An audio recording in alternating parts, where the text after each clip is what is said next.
Jogos eletrônicos. Neles, a pessoa obtém vitórias retumbantes. Conquista cidades, comanda impérios, vence batalhas, derruba gigantes, numa simulação de superação que satisfaz o seu ego, mas que pode o tornar ainda mais fracassado na vida real, em alguns casos, causando até transtornos psíquicos. Gastando o bem mais precioso da vida, o tempo, em vão.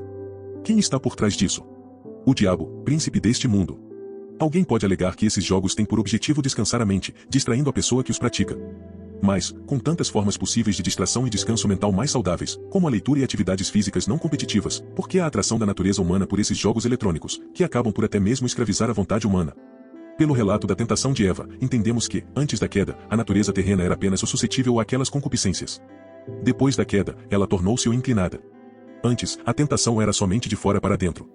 Agora, a pessoa é tentada pela sua própria concupiscência. Sendo assim, hoje, o mundo influencia essa natureza humana decaída de forma muito mais intensa do que no princípio. Se formos então manter relacionamento com tal manifestação do mundo, não devemos apenas perguntar o isso é pecaminoso? A pergunta deve ser o isso é necessário? Estou me relacionando com isso por expressa necessidade ou é por gostar apenas? Qual a razão de eu estar me envolvendo com isso? Necessidade? Amizade? Ou amor? Por isso o apóstolo Paulo fala e os que se utilizam do mundo, como se dele não usassem, porque a aparência deste mundo passa. Nos esportes competitivos tomemos como exemplo para torcer por um time de escolha futebol. Imaginemos uma cidade onde haja 2 times. Ambos já tiveram títulos regionais, nacionais e mundiais. Porém, evidentemente, um terá mais títulos do que o outro. Porém, como se dá a decisão de quem vai torcer por um ou por outro? Seria algo racional? A pessoa é convencida por essa ou aquela razão de que deve torcer por A ou por B? A resposta é não. A pessoa vai torcer por A ou por B porque foi cooptada por uma das facções, quer seja pelo pai, pela mãe, pelo avô, etc. Alguém, que já fizera a escolha, fez de tudo para que a criança o comece do fruto.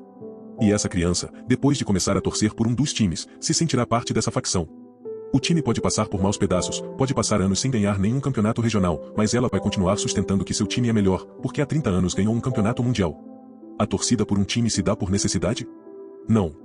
Jogar jogos eletrônicos se dá por necessidade? Se não são por necessidade, são por amizade ou amor e, como tal, se constituem inimizade contra Deus. Portanto, o cristão não deveria praticar jogos quais forem ou esportes competitivos, muito menos assisti-los, pois são claramente movidos a ações carnais, gerando facção, ódio, e tudo de ruim que se possa imaginar. Qual seria a solução então? Primeiro de tudo orar e jejuar para Deus libertar dessas obras da carne. E tentando substituir por coisas saudáveis e melhores, como exercícios físicos não competitivos que fazem bem para o corpo e mente.